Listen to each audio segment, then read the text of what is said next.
Hi people, it's Annelia, or you can call me Island Curl, and today I'm bringing you another DIY and we'll be making whipped shea butter. Now, in a previous video, I did tell you guys that I love using shea butter as a sealant in my hair, but let's be honest, shea butter is thick, it's hard, putting it onto your hair it's a task. So whipping it, which we're going to be doing today, it makes the application more easier, and plus it looks better, it looks edible almost. For those who don't know about all the amazing benefits of shea butter, let me break it down for you. Shea butter has vitamins A and E, which are good for the skin and the hair, especially natural hair. It moisturizes the hair, it helps with damage, helps with split ends, and the best thing about it, it's natural. But anyway, getting right into it, let me tell you what you're gonna need for this little DIY. First on the list, a pot, a glass bowl, a mixer, and of course the shea butter. We're gonna start by adding water to our pot. And you don't need to fill the pot either. This is just so we can do the double boiling method. And we're doing the double boiling method because it allows us to melt our shea butter without actually losing any of the good stuff in there, like that vitamin A and vitamin E that I mentioned before. And we're just gonna let this water come to a boil. And while we're waiting on our water to come to a boil, we're gonna scoop out some shea butter and add it to our glass bowl. So our water has come to a boil, and we're just gonna take our bowl full of shea butter and we're gonna place it on top of that boiling hot water. And then this is the cool part, like we can actually watch the shea butter melt. For me, it took about 5 to 7 minutes, not long at all. And once the shea butter is completely melted, we're gonna put it in our refrigerator for about 30 minutes just so it can become room temperature.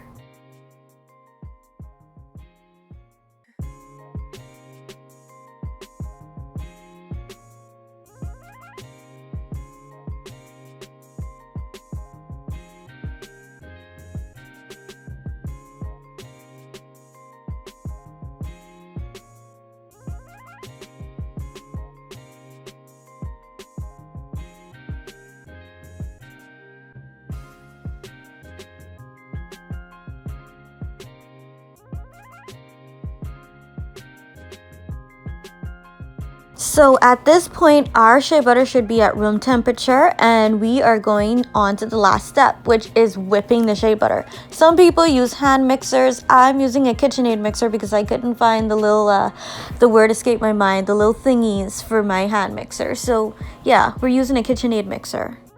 And yeah, we're just gonna put all that shea butter into a mixing bowl. Now, the whipping process can take anywhere between 20 minutes and longer, depending on how much shea butter you're whipping. Mine took about 20 minutes, 25 minutes. I lied, it took 30 minutes. And keep in mind that for the majority of the time that this is mixing, it's gonna look more so like in a liquid state. Don't worry about that. It'll start to look more like it's supposed to around the last 5 to 10 minutes of whipping it. Also, I do want to point out that you should do this on medium speed.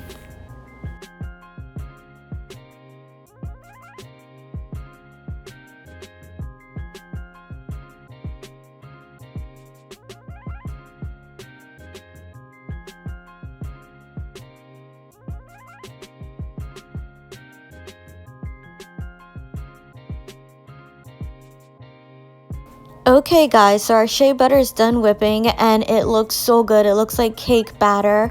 And I do want to point out, a lot of people love to add preservatives. They like to add vitamin E and other oils to this. I didn't, because I just didn't have it on me. If I did have it on me, I probably would have. But that's the thing about shea butter. You could whip it and not add all those extra stuff. That's what I love about this. It's good on its own.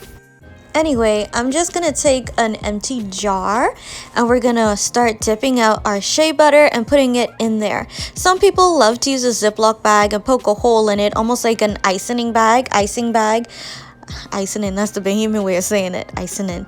But they like to use a Ziploc bag or a baggy bag as like an icing bag, and they like to squeeze it in the jar. I could have done it, but hey, I'm tired, I'm lazy, I'm just gonna scoop it in.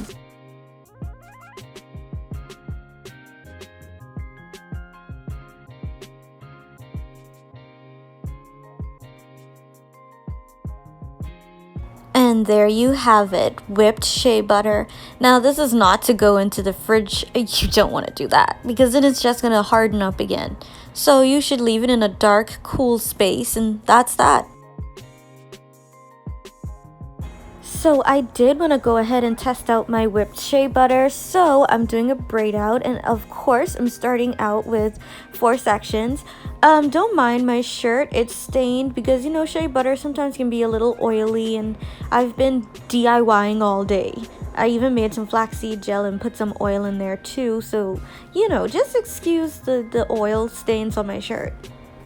But anyway, I didn't make any of my DIY aloe vera leave-in, so instead I'm using the Cream of Nature aloe and black castor oil reconstructing anti-breakage leave-in.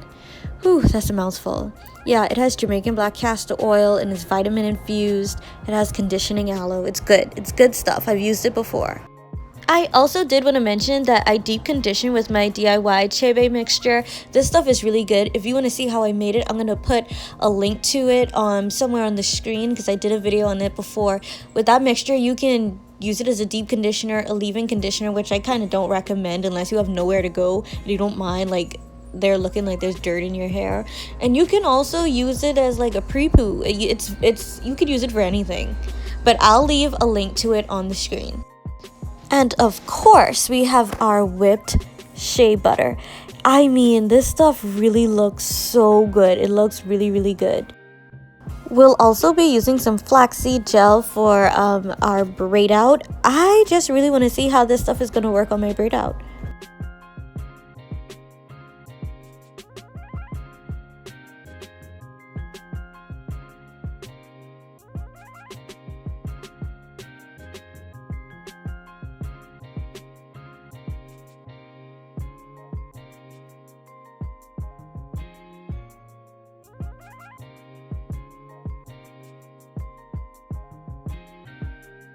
Just look at how easy it was to get that shea butter out of the jar. And just take note of how easily it's going to apply to my hair. And it's all because of the fact that it's whipped.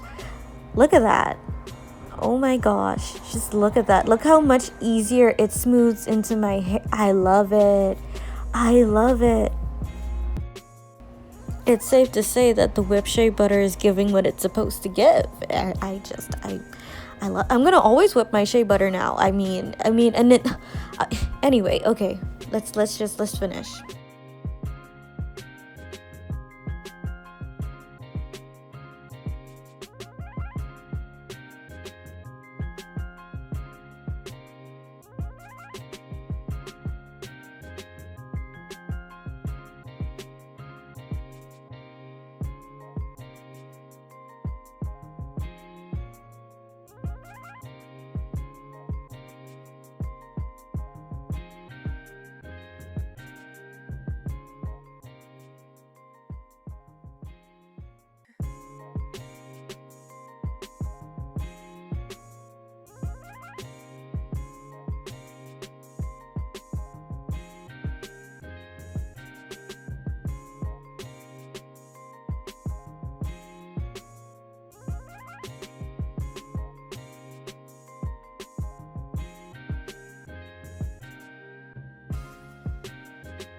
Just a little close up. I love it.